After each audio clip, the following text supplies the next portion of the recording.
Bismillahirrahmanirrahim. Qul la amliku li nafsi dharra wa la naf'an illa masyaallah. Katakan Muhammad. Jadi orang-orang kafir minta apa? Siksa segera didatangkan, siksa segera diturunkan. Katakan Muhammad, la amliku li nafsi dharra wa la naf'an illa masyaallah. Aku itu tidak memiliki apa-apa untuk membuat kalian mendapatkan madarat atau mendapatkan manfaat, kecuali apa yang telah dikehendaki oleh Allah. Ini ayat ini luar biasa bagi orang yang tahu. Bagi orang yang nggak tahu ya biasa-biasa saja. Jadi sebelum ini banyak kejadian. Jadi para nabi itu dia dibarengi oleh Allah memiliki namanya apa? Mukjizat. Mukjizat itu sesuatu yang gharib, yang aneh, yang di luar nalar batas pikir manusia. Itu mukjizat. Hebatnya saking luar biasa ini kadang-kadang beberapa rasul ada yang tidak sempat muni masya Allah atau insya Allah. Contoh kayak Nabi Sulaiman. Nabi Sulaiman itu nabi sing masyhur, punya istri berapa Nabi Sulaiman? Saya iku nganggo cerita kontiku. Kalau dalam hadis Sahih Bukhari itu 100 yang berkaitan dengan ayat walaqad fatanna Sulaimana wa alqayna ala kursihi jazatan thumma anab. Itu diriwayatkan dalam Sahih Bukhari, istri Nabi Sulaiman itu 100. Dan dia itu ngobrol sama teman akrabnya dan panglima besarnya namanya Asif bin Barkhoya. Ya Pak? Asif bin Barkhoya. Kita menyebut Asif, wong Sunda Asep. Orang Sunda biasa menyebut apa? Asep. Itu panglima besar Nabi Sulaiman. Ketika Nabi Sulaiman mempunyai istri 100 itu, dia ngomong sama Asif bin Barkhoya, kamu tahu nggak, semalam itu saya bisa ngilir berapa? Cara sampean bayangno duwe bojo 1 sedina iku suwenge iku mbok gilir ping pira? Alah pisane lempok aman. Nabi Sulaiman itu mengatakan 100-100-nya itu aku penuhi hajatku, dan nanti setiap satu dari istri itu akan ada anak dari mereka. Asif bin Barkhoya mengatakan insya Allah. Tapi Nabi Sulaiman tidak mengucapkan itu. Tidak mengucapkan apa? Insya Allah. Berarti insya Allah itu penting sekali. Betul.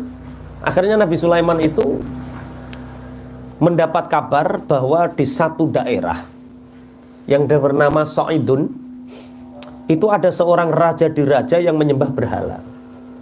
Sehingga Nabi Sulaiman prosesnya ya nyurati dhisik, bersilaturahim, mengingatkan mereka jangan menyembah berhala. Kalau tidak mau maka peperangan terjadi. Akhirnya mereka tidak mau menyerah dan terjadilah peperangan. Sehingga berhala-berhala di kaum Sa'idun ini dihancurkan, Raja Sa'idun terbunuh, rakyatnya banyak yang mati, dan banyak juga yang ditawan. Termasuk yang ditawan adalah putri dari Sa'idun itu. Ini putri yang tercantik, namanya Jarodah. Saya pernah baca ini. Rasa seneng moco dadi yo ora roh. Jarodah binti Sa'idun. Ini wanita tercantik di negara itu, dan nanti menjadi istri tercantik Nabi Sulaiman. Dan ini menjadi ujian Nabi Sulaiman karena lupa mengucapkan insya Allah. Mulane sampean iku kira-kira nglakoni apa saja yang tidak bisa kita tentukan, ucapkan apa? Insya Allah, bila Allah menghendaki. Akhirnya melihat ada tawanan perang dan ini adalah putri raja, sedangkan rajanya sudah terbunuh, maka Nabi Sulaiman memberanikan diri untuk melamar, wahai putri, kalau engkau menjadi tawanan perang maka budak bagimu, tapi kalau engkau menerima pinanganku maka engkau otomatis menjadi seorang permaisuri, seorang istri dari seorang raja, Nabi Sulaiman. Akhirnya dia menerima. Tapi makin hari putri Jarodah ini makin murung. Jadi hati-hati nanti bojo ayu kok murung, hati-hati. Tanya sama Nabi Sulaiman, kenapa engkau murung wahai istriku? Dan sejak kehadiran Jarodah ini, pangapunten, Otomatis hati Nabi Sulaiman ini dibanding dengan istri-istri yang lain, ya wis maklum rasa basi asal kari, sangat memperhatikan istri yang paling cantik ini. Sangat memperhatikan, sehingga ditanya, apa yang membuatku murung wahai istriku? Aku rindu bapakku, aku rindu kerajaanku, aku rindu semua masyarakatku. Yang hari ini bapakku telah terbunuh karena peperangan dan rakyatku telah banyak tertawan. Makanya untuk membahagiakan ini, aku akan membuat sama persis dengan apa yang kamu miliki sebelumnya, yaitu seperti persis tanah Sa'idun. Akhirnya setan dikumpulkan, disuruh membuat patung yang sama persis dengan patungnya bapaknya Jarodah ini. Sehingga dikasih pelan-pelan Jarodah ini mengajak anak-anak selir, mengajak anak-anak pelayan. Kamu tahu nggak, di mana kerajaanku dulu adalah punya tradisi menyembah patung ini, yaitu patung bapaknya. Akhirnya ketika Nabi Sulaiman bepergian, semua menyembah patung ini. Dan itu terjadi sampai 40 tahun. Berapa? 40 tahun. Hati-hati, nek duwe bojo ayu hati-hati. Akhirnya Asif bin Barkhoya pernah menangi karena ketika Nabi Sulaiman pergi, dia tidak mengawal dan melihat apa yang terjadi. Ternyata patung bapaknya ini disembah oleh Jarodah dan anak-anak pelayan. Akhirnya Nabi Sulaiman dilapuri sama Asif bin Barkhoya. Nabi Sulaiman sungguh terjadi kesyirikan, sungguh terjadi kekufuran di kerajaan panjenengan selama 40 tahun. Nabi Sulaiman marah, kemudian patung ini dihancurkan dan murung. Lah, akhirnya inilah turun ayat walaqad fatanna Sulaimana wa alqaina ala kursiyyihi jasadan tsumma anam. Ini maksudnya apa? Nabi Sulaiman tadi kan ngomong dia akan punya anak dari setiap istrinya yang digilir setiap malam itu. Ternyata Allah tidak mengijabah. Nabi Sulaiman itu nggak punya anak. Dia hanya punya anak satu. Itu pun saat Nabi Sulaiman berada di pembaringan, dia dalam keadaan lemah, tidak punya kekuatan apa-apa. Ini karena apa? Karena konflik dengan Jarodah yang sekian lama dia tidak mengetahui bahwa 40 tahun terjadi kesyirikan di tanah tauhid yang dipimpin oleh Nabi Sulaiman. Akhirnya punya anak dari satu istri. Satu. Anaknya Nabi Sulaiman itu matanya hanya satu, tangannya hanya satu, kemudian kakinya hanya satu. Sehingga dukun bayi sing nulungi ini wedi. Ketika lahir diserahkan ke kursinya Nabi Sulaiman, sehingga Nabi Sulaiman kaget dan Nabi Sulaiman takut kalau ini bukan anaknya, dibawa ke mendung. Kemudian dikembalikan oleh malaikat lagi, ini adalah anakmu dan sudah meninggal dunia. Gara-gara dia mengucapkan kata insya Allah. Ya perkasa wong nabi yo. Duwe bojo 100 yo ora mampeh.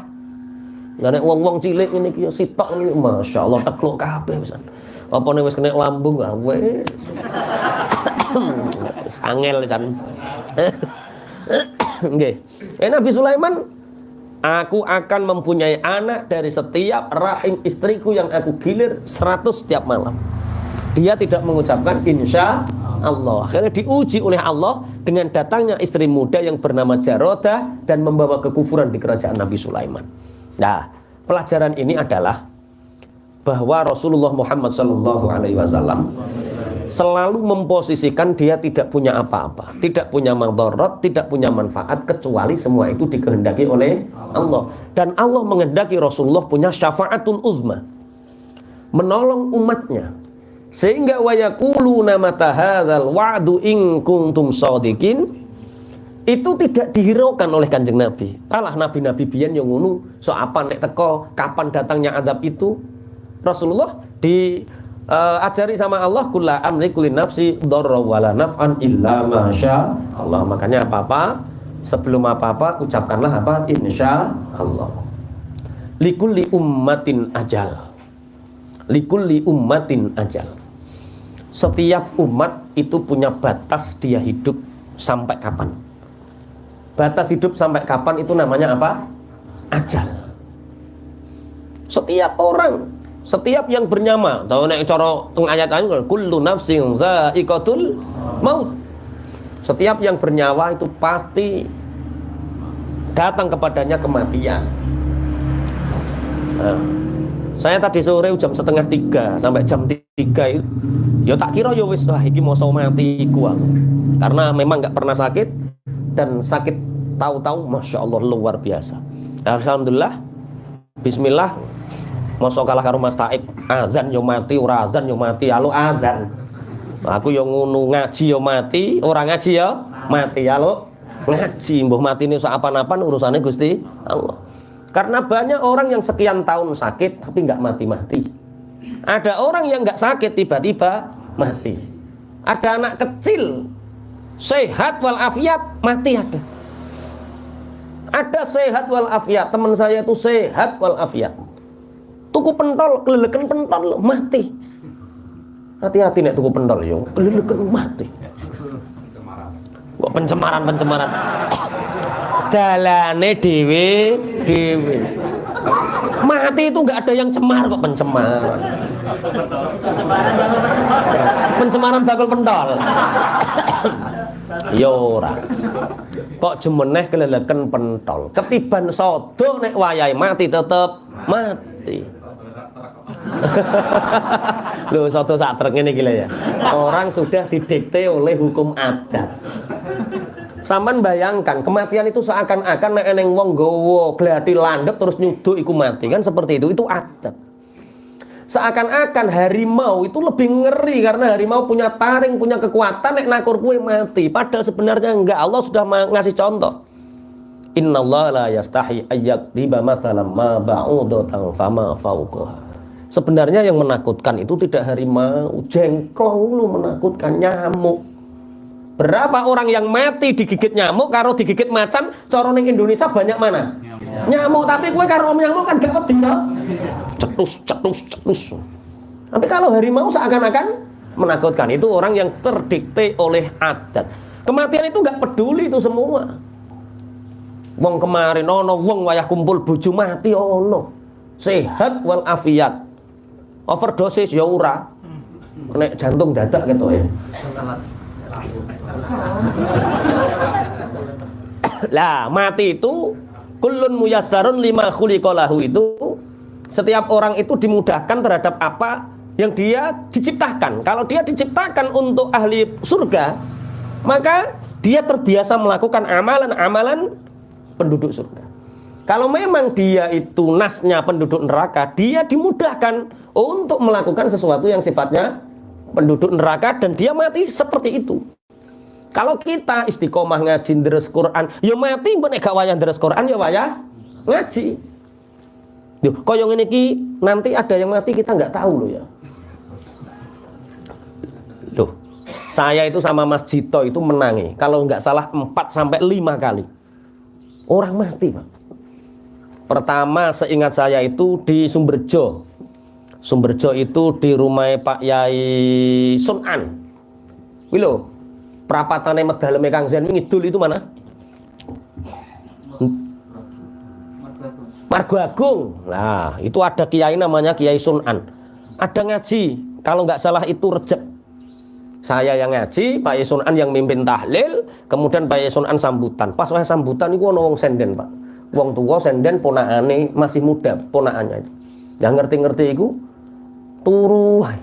Pak Yai Sunan, Cung, Pak Dimu dari tadi kok tidur, gak sampean gugah. Pun kersane Pak Yai, mangke nek Pak Yai Toha munggah kula gugahe. Niki bakdo ngedos setelah panen. Oh iya. Sambutan malih. Tapi kok Pak Dimu kok pucet ya ngoten. Bareng pucet disenggol. Kak sampean pindah Kak. Terus yang iki pindah. Ndheteng ngeten terus Kak. Bareng ndheteng disenggol, bruk ambruk. Ditingali Pak Kapolsek, ternyata pun kapundhut. Nane ngaji ku aja geleman senden, Pak. Hati-hati nih ya. Pokoke sing senden. Oh no, wayah ngaji senden iku ono, Pak. Ngaji senden berhenti gak mati. Itulah likulli ummatin ajal. Lah lucu itu disenori. Cengkong cengkong parengan rono terus teko senori. Itu pernah. Saya itu habis dari, kalau nggak salah habis dari Lasem atau nggak tahu Sloke lah. Kemudian maghrib ketemu temen IBF di Jatirogo namanya Pak Galunggung. Setelah Pak Galunggung itu telepon sama panitia Jatirogo, Ustadz jangan sampai malam-malam ya, nanti jam 8:30 Ustadz sudah ngaji. Oh seneng aku, soalnya subuh saya harus nyemak Quran, subuh harus ngajar ngaji sampai 7:30. Ini kalau terlalu malam kesel. Saya jam 8:30 meluncur dari Jatirogo menuju Senori. Sampai sana 8:30 Pak. Sepi. Terpal digelar, karpet digelar, terop panggung itu besar, sound ada tapi nggak ada yang bunyi. Wah, iki sidoto ora pengajian. Jebule ono kanca kula singgahan niku tukang syuting. Iku ngeranggul kula. Pak Yai, sampean mboten dibijani, nggak dikasih tahu. Dikasih tahu nopo, Mas? Itu tadi ketua panitia itu habis jamaah Isya Pak Yai, habis nelpon Pak Yai. Beliau jamaah sholat Isya terus ikut gotong ngusungi sound control, sound kecil-kecil itu. Nggak, neng atas panggung. Ngoten iku lho bar ngusungi pelek lu mengkis, Pak. Mengkis itu apa? Hah? Pokoknya nafasnya sedut di pinggir panggung, plek, mati, Pak. Akhirnya bingung ini terus gimana ini? Tukang syuting mulai pulang terus rebana pulang, ini dilanjut apa tidak ini? Bingung, Pak. Mulane hati-hati sing ngusungi son mangku yo hati-hati ono. Ngusungi son mati ono, Pak. Akhirnya sudah kita hormat sama mayit ketua panitia. Insya Allah yang malam ini yang hadir dari jauh tak imami sholat, karena sholatnya masih besok dikuburkan besok, Pak Yai sini ngimaminya besok. Akhirnya setelah itu terus tazkirah. Lah aku lagi pisan kuwi pengajian ngaji ono mayit ning pinggirku yo kuwi, Pak. Akhirnya ya tetap ngaji. Nah, itulah kematian, nggak peduli, Pak. Dimanapun tempatnya, likulli ummatin ajal. Lah orang mati itu kata Rasulullah, di mana dia diciptakan dari tanah mana dia mati di situ. Misalnya Pak Hadi ini, dia diciptakan dari tanah Kalianyar, mati ini neng Kalianyar pinggir martabak kono, Pak. Kalau dia di Kapas berarti diciptakan dari tanah Kapas. Lah, tapi ini selalu menjadi misterinya Allah tentang ajal, tentang kematian itu selalu menjadi misteri Allah. Lah yo, gambarnya itu tergantung seneng opo kuwi matine, Pak. Ada orang seneng sama sawah, Pak, matine yo neng sawah wayan Daud mati, Pak. Daud di babuti padi itu. Iya, ada orang seneng sapi, Pak. Dikisik-kisik terus sapine roroh disepak cetak mati. Senengane sapi. Ono seneng mobil ya mati mobil ya itu terusnya. Makanya kita seneng apa? Makanya kita harus seneng dengan amal-amal soleh, karena sewaktu-waktu mati kita harus dalam keadaan melakukan amal soleh. Kiai mati wayang ngeten iki biasa, Pak. Di Kediri itu viral. Di Kediri itu viral karena apa? Pas wayah ceramah ngeten iki moro-moro kelentuk mati, Pak. Terus di Jawa Tengah itu juga ada was wayah nanggap elektron. Jowoket ngene-ngene giblak belep mati, Pak. Ki karek sampean. Sing karo penyanyi tobat. Hati-hati. Alok mati wayang gawe donat tinimbang karo artis. Nah ini walikulli ummatin ajal. Idza jaa ajaluhum fala yastakhiruna sa'atan wala yastaqdimun. Ketika kematian atau ajal itu telah datang, maka tidak ada yang bisa mengundur dan tidak ada yang bisa memajukan. Semua sudah ditentukan dalam kodratnya Allah, bahwa kematian itu hanya haknya Allah sendiri yang tahu. Ora iso maju, ora iso mundur. Mati dalam keadaan apa, mati dalam keadaan apa, hanya Allah yang tahu.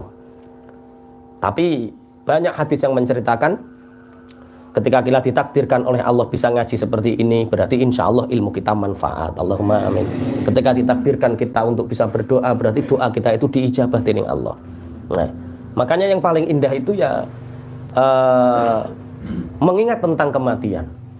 Ada yang wakafa bil mauti ibroh, ada yang wakafa bil mauti ngene-ngene, ada yang jadi cukup Orang itu ngaji nggak usah banyak-banyak. Mengingat mati cukup. Semua dosa yang dilakukan manusia, kabeh wong kok nglakoni dosa, itu sebab dia lupa tentang kematian.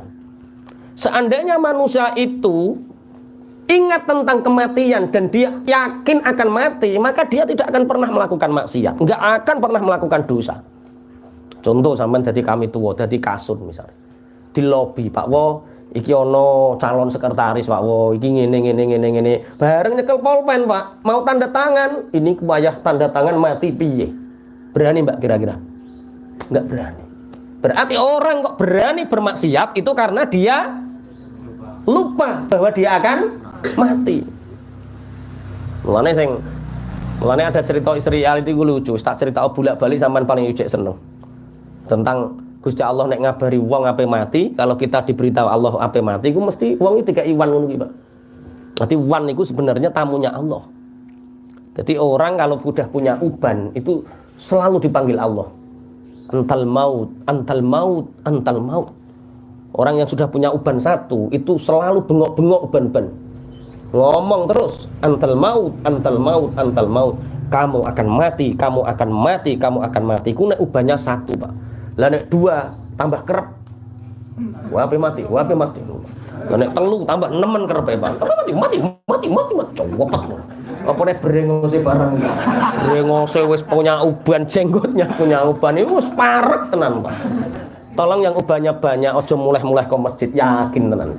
Ojo mulai-mulai ke musola, yakin jenengan pun tiling-iling kali Gusti Allah kowe ape mati. Idza jaa ajaluhum, yo nek ngaran wis TO lah. TO itu singkatan apa? Wis kena target operasi ya. Bismillahirrahmanirrahim. Maka ada seorang raja, Pak. Dia itu takut mati. Sehingga dia memerintahkan prajurit, usia saya semakin tua, saya tidak boleh mati.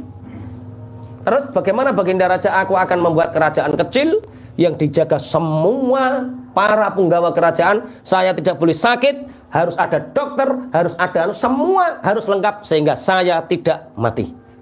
Apa yang terjadi? Bertahun dia melakukan seperti itu, bertahun-tahun dia melakukan seperti itu. Tiba-tiba ada seorang tamu, orangnya lusuh, pakaiannya kotor, seperti orang gila. Itu siapa? Ditanya sama pasukan kerajaan ini. Ketika pasukan kerajaan baru menanya, pasukannya sudah tergeletak mati. Belum sampai menyentuh, tergeletak mati. Dan dia mengatakan, ana malakul maut. Aku adalah malaikat mati. Akhirnya raja keluar. Kamu malaikat mati? Iya. Akhirnya rajanya juga mati di situ. Sudahlah, kematian itu pasti terjadi. Tapi banyak orang yang tidak mengimani. Bagaimana tidak mengimani? Dia percaya kalau yakin mati itu ada, tapi pembalasan setelah mati dia tidak yakin, sehingga amalnya di dunia itu tidak sama dengan apa yang dia yakini. Paham nggih maksudnya nggih? Jadi penggawa ini duduk kuburan, Pak. Tiap hari tahu ada orang mati. Tapi anehnya perbuatannya itu tidak mencerminkan kalau dia akan mati. Tapi ya mau ngene iki delongas paling yo aku. Dia tidak tahu bahwa sesungguhnya setelah kematian itu pasti ada tanggung jawab. Makanya kalau kita lihat sejarah sirah para sahabat itu, yang paling ditunggu itu adalah kematian. Wong sampai Kanjeng Nabi dawuh, al mautu jasrun yusilul habib ilal habib. Kematian itu satu jembatan untuk mengantarkan satu kekasih kepada kekasih yang lain. Jadi matiku puenak. Bagi orang mukmin matiku puenak, Pak. Ketemu Kanjeng Nabi, ketemu amal, ketemu konco-konco soleh, ketemu apa yang kita lakukan, enak Pak matiku, Pak. Ki kok muneng to sampean?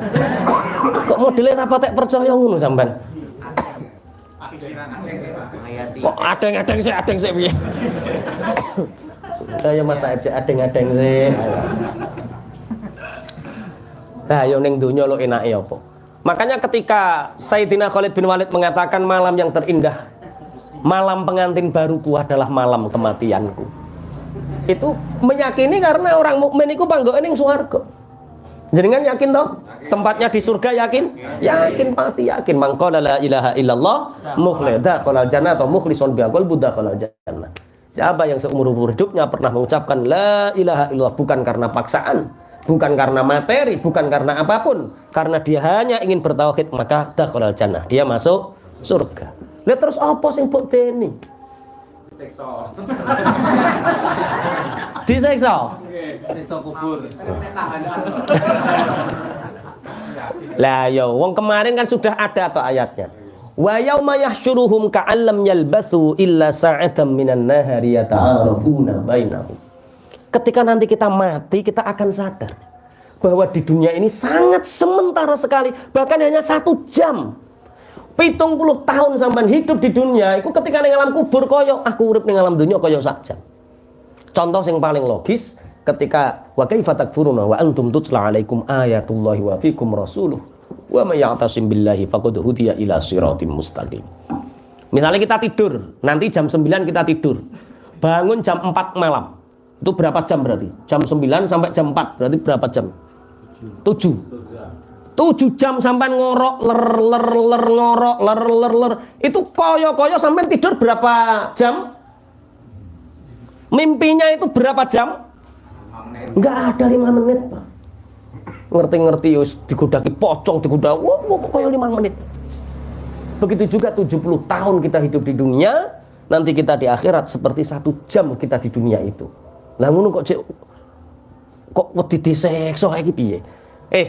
Sak ngene. Dunia ini tempat kebahagiaan atau tempat ujian atau tempat kesengsaraan. Iya. Tergantung orangnya kan? Iya. Ujian. Orang di dunia itu lah ya penake nek diangen-angen ning alam dunia yo enake apa jajal? Di dunia itu enaknya apa? Coba sampean pikir ning alam dunia enake apa jajal?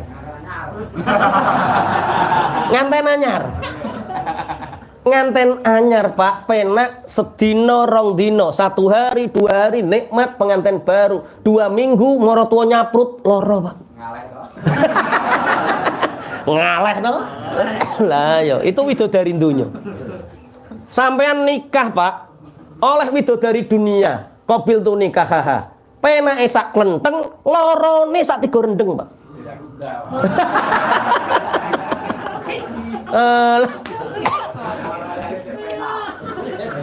Lah yo wong jaga toko isuk sampai matuk maghrib hanya sesuap nasi dikekno anak bojo jajal. Penake ning ndi? Ning akhirat rasa jaga toko sampean.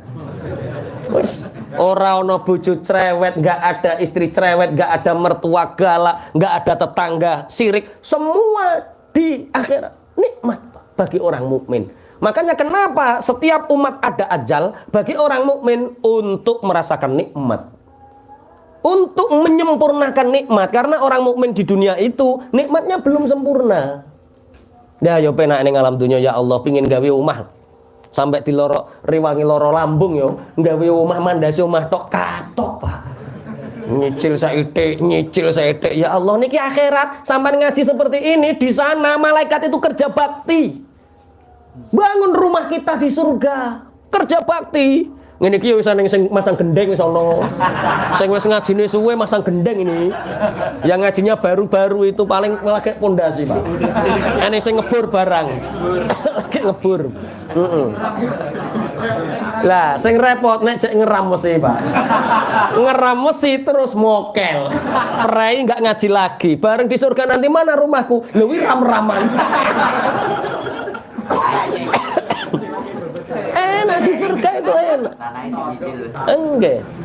Kita nanti lo nggak usah kerja. Allah sudah memberikan kita kebun madal basori sebatas mata memandang. Uwena. Mulane sinten sing penari sufi sing ginyer-ginyer itu siapa? Jalaluddin Ar-Rumi itu mengibaratkan bahwa kematian itu sesuatu yang abadi, dunia itu fana. Makanya dia putar-putar terus, Pak. Untuk mengetahui bahwa sebenarnya ma'indakum yang fadu wa ma'indallahi baq.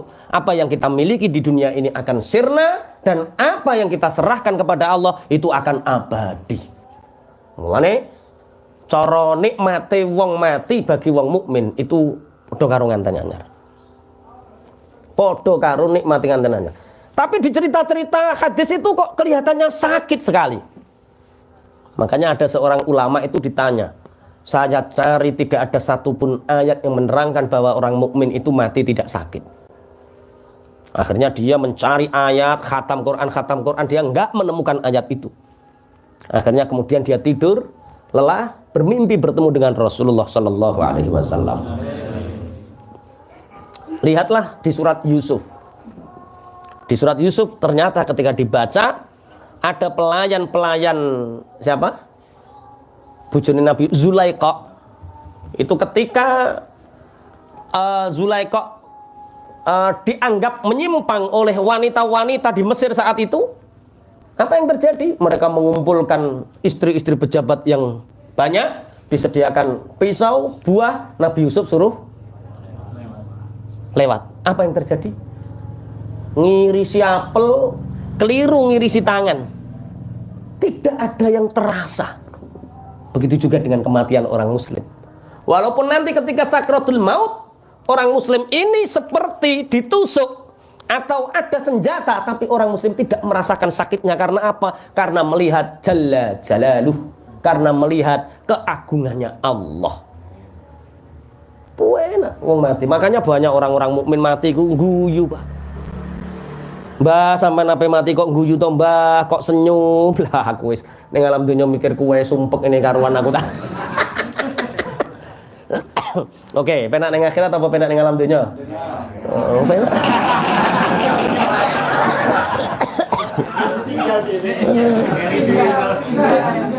Mas Aib ngene lho. Dunia itu tempat perantauan. Rumah kita itu surga, rumah kita itu akhirat. Lah kita itu rumah kita Mayangkawis, merantau di Kalimantan. Kira-kira pulang ke Mayangkawis seneng nggak? Seneng wong ape mulih ning omahe dhewe, tanah aire dhewe. Tanah air kita itu akhirat. Kita mau mati itu seneng karena apa? Kembali ke asalnya, kembali ke tanah air. Lah kok ono wong kene pergi ke Kalimantan nggak mau pulang, itu masalahnya pasti dua. Siji gak duwe sangu tuku tiket, nggak punya bekal untuk pulang, timbang ketelarak seneng kono wae. Sing nomor dua, dia punya kasus mbuh merkosa bojone tanggane mbuh apa. Jadi bagi orang yang tidak punya dua ini, mulai seneng tuku tiket pesawat, seneng. Bismillahirrahmanirrahim. Maka saya membaca sebuah kisah. Kalau nggak salah ini kisahnya Hasan Basri kalau nggak salah, atau mungkin kisahnya imam-imam yang lain, tapi ini sebagai iktibar saja. Ketika ibunya meninggal, Imam Hasan ini menangis, Pak. Tangisannya luar biasa. Ibunya meninggal itu dia menangis. Sampai sama ulama-ulama yang lain dibesii, kok koyo cah TK, kamu itu seorang imam besar, masa ditinggal mati oleh seorang ibu, dan ibumu itu sudah ada alamat-alamat tanda penduduk surga, kenapa engkau tangis? Mestinya ya biasa wae. Apa kata Imam Hasan? Aku bukan menangisi karena kok takdirnya Allah aku berpisah dengan ibu. Aku menangisi diriku sendiri. Karena selama ini bertahun-tahun aku punya pintu surga yang ada di depanku. Hari ini pintu surga itu ditutup oleh Allah. Makanya yang punya ibu hari ini, itu adalah pintu surga yang masih terbuka untuk kita. Layani dengan baik. Kalau nanti sewaktu-waktu mati, berarti pintu surga itu masih sudah tertutup. Likulli ummatin ajal. Setiap umat itu pasti punya jatah kapan dia mati. Idza jaa ajaluhum fala yastakhiruna sa'ata wala yastaqdimun. Ketika datang kematian untuk mereka, maka tidak ada satupun dari mereka yang bisa mengakhirkan walaupun sebentar, dan tidak ada yang bisa memajukan. Jadi mati ku wis titah. Ana sing mati dina iki, ana sing mati dina iki, ana sing mati jam iki, ana titah. Makanya kematian itu bisa membuat syukur, bisa meyakinkan iman, bisa membuat kufur. Covid loro nemen krik. Tirone opo Covid iki? Jemah legi, walah nek gak setupon yo kemis kliwon. Itu kufur. Hati-hati. Ya. Aja ngono, banyak orang tertipu dengan kematian. Makanya pernah tak ceritain itu ada seorang pemuda yang benci sama setan. Saking bencinya itu dia munajat sama Allah, kalau aku ketemu setan mau tak ginikan, mau tak ginikan, mau tak ginikan, ya Allah pertemukan aku dengan setan. Akhirnya sama Allah dipertemukan betul dia dengan setan. Bareng dipertemukan dengan setan, apa yang terjadi?